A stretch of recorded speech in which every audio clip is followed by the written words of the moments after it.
തേങ്ങയൊന്നും ചേർക്കാതെ വളരെ പെട്ടെന്ന് ഉണ്ടാക്കാൻ പറ്റുന്ന ഒരു കുമ്പളങ്ങ മോരുകറിയാണ് ഇന്ന്. അതിനായിട്ട് 1 കപ്പ് അളവിൽ കുമ്പളങ്ങ കഷ്ണങ്ങളും ചെറിയൊരു കഷ്ണം ഇഞ്ചിയും 3-4 പച്ചമുളകും ഒരല്പം മഞ്ഞൾപ്പൊടിയും ആവശ്യത്തിന് ഉപ്പും കുറച്ച് വെള്ളവും കൂടെ ചേർത്ത് നന്നായി ഒന്ന് മിക്സ് ചെയ്തതിന് ശേഷം അടച്ചു വെച്ചൊന്ന് വേവിച്ചെടുക്കാം.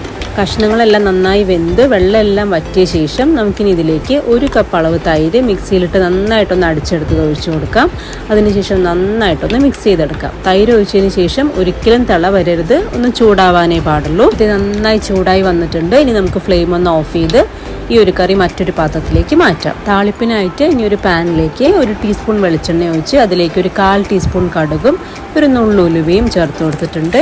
ഇനി 3-4 ചെറിയുള്ളിയും അതുപോലെ തന്നെ കുറച്ച് കറിവേപ്പില, 2-3 വറ്റൽമുളക്, 1/4 ടീസ്പൂൺ അളവിൽ മുളക് പൊടിയും കൂടി ഇട്ട് നന്നായിട്ടൊന്ന് വഴറ്റിയതിന് ശേഷം നമുക്ക് ഈ കറിയിലേക്ക് ഒഴിച്ചു കൊടുക്കാം.